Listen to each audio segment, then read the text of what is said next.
שלום לכולם, אני מוטי. ואני יצחק, בואו נדבר על זה. מוטי, על מה מדברים היום? היום מדברים על משהו שהוא קצת מבאס, לא נעים, הלוואות. לפי הפרצוף שלך עכשיו אני רואה שאתה לא בעד. ממש לא, הלוואות זה פשוט אסון. החכם מכל אדם כבר אמר, לווה הוא עבד למלווה. מי שרוצה עבדות שיקח הלוואה. הוא לוקח לעצמו גם עול וגם סיכון, ופשוט מוסיף על עצמו צרות. אז מתי כן הלוואה? מה? בשום פנים ואופן לא?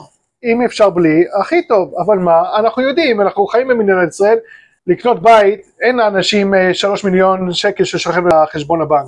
אז משכנתה זה בהחלט פתרון, גם משכנתה זה הלוואה, אבל מי שרוצה יכול לקחת יועץ משכנתאות, יכול לעזור לו, ולקדם ולקבל את המשכנתה שהיא מטיבה איתו. אוקיי, יצחק, אז יש לי שאלה. once ואתה חייב לקחת הלוואה, בסדר? תן לי טיפים איך אני לוקח אותה בצורה המיטבית ביותר שיכולה להטיב איתי. אז יש כמה דרכים. יש קודם כל כשהלוואות, אפשר לקחת לא רק מבנקים, יש כאן גופים אחרים. לא שוק אפור. לא שוק אפור. כרטיסי אשראי, חברות האשראי, מרחבים, יש כל מיני אפשרויות נוספות. לא חסר דרכים טובות ומקומות כשרים לקח מהם הלוואות. לבדוק ריביות. ריבית זה תשלום שאתה לוקח על הכסף. ככל שהריבית גבוהה יותר תשלם יותר, כשהריבית נמוכה יותר תשלם פחות החזר. לא מספיק שאתה צריך להחזיר את הכסף שלקחת, אתה גם צריך להוסיף עוד כסף כדי לשלם. דמי שימוש בכסף שלקחת. נכון, אבל לפחות תברר איפה אתה יכול להשיג את הדיל הכי טוב. זה שוק, כמו כל דבר, גם בנקים זה שוק. אז אתה בעצם אומר, לא להתבייש, כן? פשוט לא להתבייש. אתה בא לבנק כמו איזה שוק, להגיד, הבנק הזה נתן לי ריבית יותר טובה, החזרים יותר נוחים, מאוד חשוב, כי אנחנו צריכים להחזיר, וזה חלק מההוצאות החודשיות, החזר הלוואה. נכון, יש סוגי ריביות שונים שצריכים לשים לב, זה בעיקר מופיע במשכנתאות, אבל לא רק. יש ריבית שהיא צמודה, זה מה שבדרך כלל מכירים מהבנקים, זה צמוד לפריים. כלומר, שבנק ישראל מעלה את הריבית, גם ההחזר שלי עולה.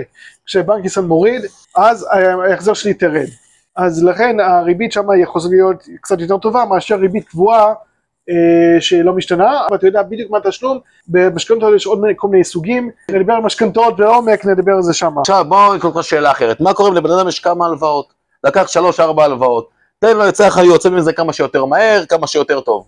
אז יש שני דברים שנהוגים לעשות, אחד זה איחוד הלוואות, בעצם לקחת לכל הלוואות לראות מה הסכום, לקחת הלוואה חדשה, גדולה יותר, אולי פרוסה ליותר שנים, אולי ריבית יותר טובה, ואז יש הלוואה אחת שיוצאת בתאריך מאוד מסוים, שאנחנו יודעים מתי הוא, יותר מסודר לנו, פחות כאב ראש. בקיצור, מה שאתה אומר פה, שליטה בכוח, לשלוט. שליטה בכוח. עוד דבר שאפשר לעשות, זה לצרף את זה למשכנתה, יש כל מיני דברים שאפשר לקבל ריבית טובה. משכנתה זה הריבית בין הנמוכות שיש. הנמוכות שיש, אז אפשר להוציא דרך המשכנתה גם הלוואות כדי לחסות את כל ההלוואות האחרות, ובעצם להעביר את הסיכון גם לבית. דבר שאנחנו שוכחים, שכל הלוואה זה סיכון.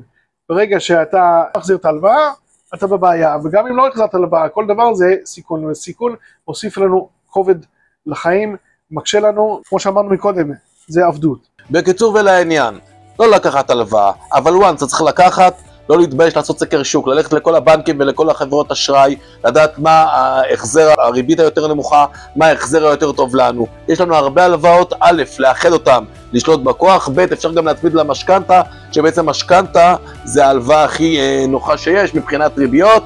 שיהיה לכולנו בהצלחה. תעקבו אחרינו, תנו תגובות למטה, איזה נושאים מאוד אתם רוצים לשמוע, נפגש בסרטון הבא.